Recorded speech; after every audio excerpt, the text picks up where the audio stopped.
O que vem à sua mente quando a gente pensa assim num grande líder?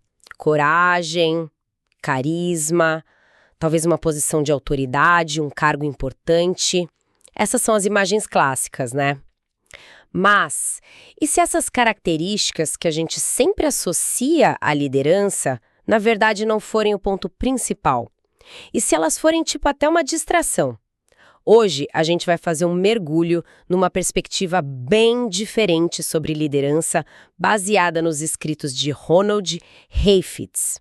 A nossa missão aqui é tentar quebrar um pouco essa ideia de que liderança é sobre traços de personalidade ou, sei lá, ferramentas de poder.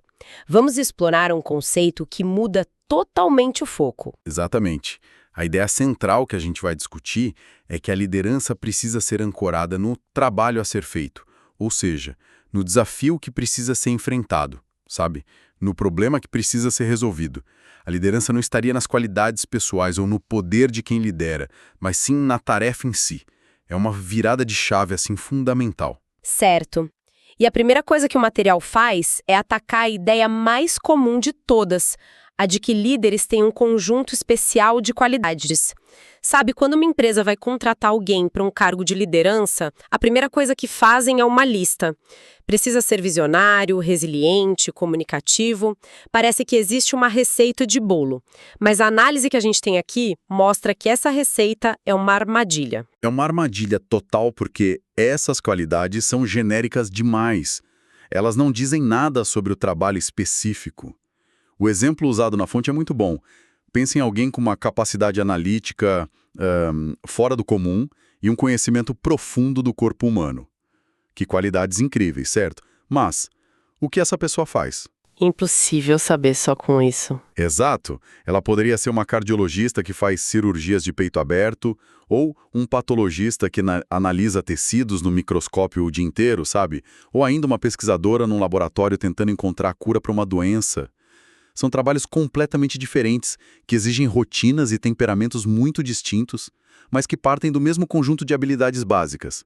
A qualidade por si só não define a tarefa. Isso leva a um ponto que eu achei, assim, genial. Quando a gente começa a conversa sobre liderança perguntando quais as qualidades de um líder, a coisa toda vira uma espécie de teste de Rorschach. Sim, é uma analogia perfeita. No teste de Rorschach, o psicólogo mostra uma mancha de tinta abstrata e a pessoa diz o que vê, né? E o que ela vê, na verdade, é uma projeção do seu próprio inconsciente. Com a liderança, acontece a mesmíssima coisa. Se você pergunta o que um líder precisa ter, cada um vai projetar suas qualidades favoritas. Alguém vai dizer precisa ser inspirador, outro vai dizer precisa ser firme e decidido, um terceiro vai falar tem que ser empático e ouvir a todos. Vira uma lista de desejos. Uma lista de desejos, exatamente. E o problema é que raramente alguém para e pergunta, ok, mas essa qualidade de ser decidido é realmente a mais importante para este problema específico que a gente está enfrentando agora? Talvez o nosso problema atual exija mais paciência e escuta do que decisão rápida, entende? A discussão fica desconectada da realidade do desafio. A gente acaba escolhendo líderes baseados nas qualidades que nos fazem sentir bem e não nas que são eficazes para o trabalho. E para mostrar o quão genéricas e, no fundo, inúteis são essas listas de qualidades, o texto traz uma comparação que eu confesso quando li, me fez rir de tão precisa e inesperada. Essa é a melhor parte. É fantástica. O material lista algumas características que todo mundo assinaria embaixo como sendo de um grande líder. Por exemplo, é preciso ter coragem, é preciso ter disposição para enfrentar conflitos, é preciso tolerar ambiguidade e incerteza, sem ter todas as respostas, e, claro, é preciso saber ouvir e se relacionar.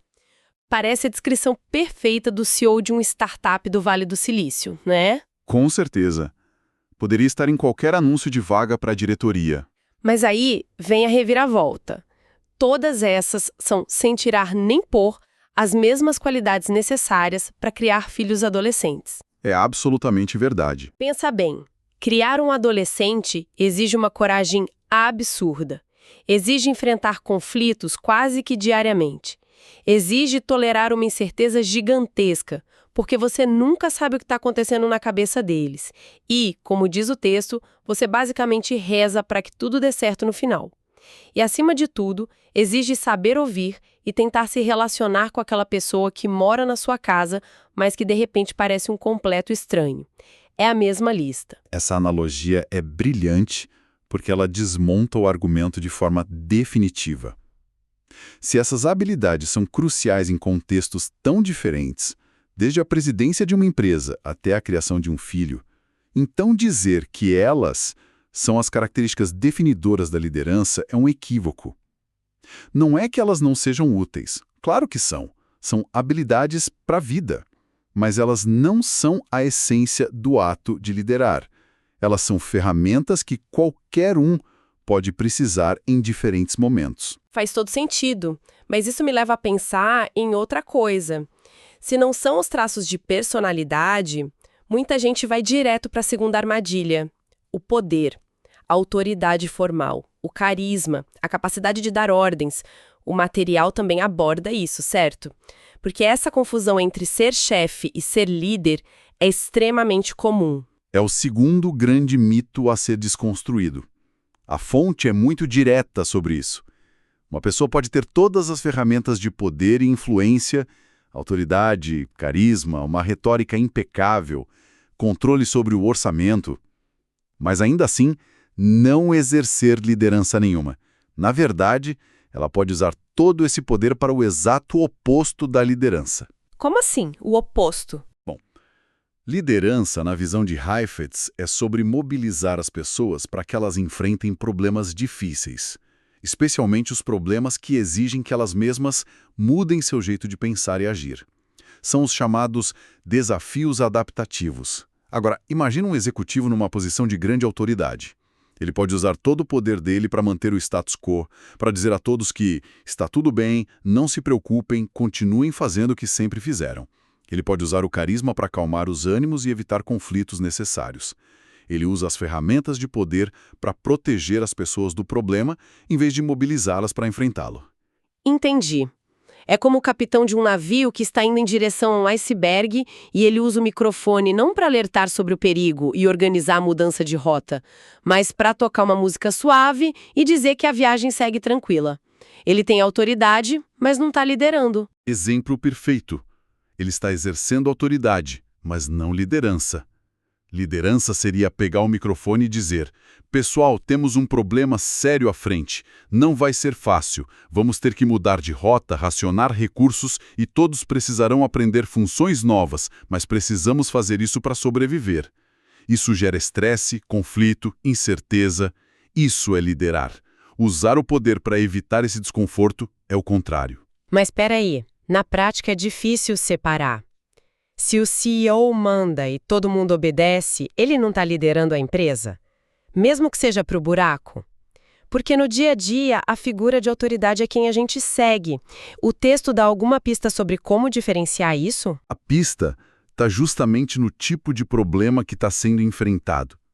Se o problema é técnico, ou seja, já existe uma solução conhecida e um especialista pode resolver, a autoridade funciona bem. O chefe diz, faça isso, e a pessoa faz. Isso é gestão.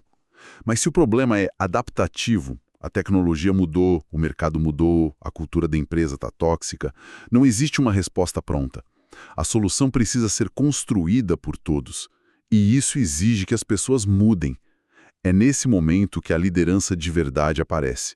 Liderança é a arte de fazer as pessoas enfrentarem a dor da mudança para resolver um problema adaptativo. A autoridade, muitas vezes, é usada para anestesiar essa dor. Isso explica uma coisa que sempre me pareceu estranha.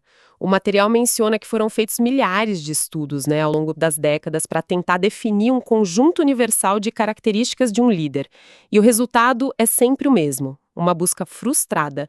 Ninguém nunca conseguiu cravar uma lista definitiva que funcione em todos os casos. Parece que a gente estava procurando a coisa errada no lugar errado. Exatamente. E a crítica do texto a esses estudos é que o problema já começa na seleção da amostra. Pensem como esses estudos são feitos. Os pesquisadores geralmente fazem o quê? Eles pegam pessoas que já são famosas por serem líderes. Presidentes de empresas, generais, primeiros ministros. Isso. Eles olham para quem já chegou ao topo, quem já detém o poder e autoridade, e então começam a analisar suas características. Ah, ele é alto, ele é carismático, ele é agressivo. O problema é que a pergunta que esses estudos acabam respondendo não é como a liderança foi exercida para resolver um problema coletivo, mas sim, o que foi necessário para esta pessoa adquirir as ferramentas de poder e chegar a esta posição. Nossa, é uma diferença sutil, mas que muda tudo. Eles estão estudando o caminho para o poder, não o exercício da liderança em si. Perfeito. A análise fica, como diz a fonte, descolada do trabalho a ser realizado. É como querer entender o que faz um bom médico estudando apenas os alunos que tiraram as maiores notas no vestibular de medicina. Você vai aprender muito sobre como passar uma prova, mas muito pouco sobre como salvar a vida de um paciente numa sala de emergência. E as consequências disso no mundo real são enormes, imagino. As empresas acabam promovendo as pessoas que são boas em navegar a política corporativa, em fazerem marketing pessoal, em parecerem líderes, em vez de promoverem as pessoas que são boas em juntar uma equipe para resolver um problema cabeludo. Exatamente. Premia-se a aquisição de poder, não a capacidade de mobilizar para o progresso. E aí temos posições de autoridade ocupadas por pessoas que são ótimas em manter a máquina funcionando como sempre funcionou, mas que entram em pânico ou se tornam um obstáculo quando a máquina precisa ser redesenhada para um novo desafio. Ok, então o cenário está claro. Se a gente joga fora a lista de qualidades de um super-herói e a ideia de que poder é igual a liderança, o que sobra? Onde a gente se segura para entender o que é liderar? O que sobra é o ponto de partida que deveria ter sido usado desde o início. A tarefa, o trabalho, o desafio. A proposta é uma mudança radical de perspectiva. A primeira pergunta que um grupo ou uma organização deveria se fazer não é quem é o nosso líder, ou como um líder deve ser. A primeira pergunta tem que ser: qual é o trabalho que precisa ser feito aqui e agora? O foco sai da pessoa e vai para o problema. Totalmente. E é só a partir da resposta a essa pergunta, qual é o trabalho, que a gente pode começar a pensar em quais habilidades, ferramentas e posturas serão necessárias. Se o trabalho é inovar no mercado competitivo, talvez a gente precise de alguém que tolere riscos e seja criativo. Se o trabalho é consertar uma cultura interna quebrada, talvez a gente precise de alguém com enorme capacidade de escuta e empatia. As qualidades não são universais, elas são contextuais, dependem da tarefa. E para amarrar tudo isso, o texto usa uma analogia final, muito concreta, que eu achei fantástica, a analogia da casa. Sim, ela consolida a ideia toda. É como se um grupo de pessoas se reunisse e decidisse construir uma casa. A liderança nesse novo modelo começa com a pergunta: gente, que tipo de casa a gente está tentando construir aqui? Não é quem vai ser o chefe da obra. De jeito nenhum. A pergunta é uma cabana rústica na floresta? É um arranha-céu de vidro no centro da cidade?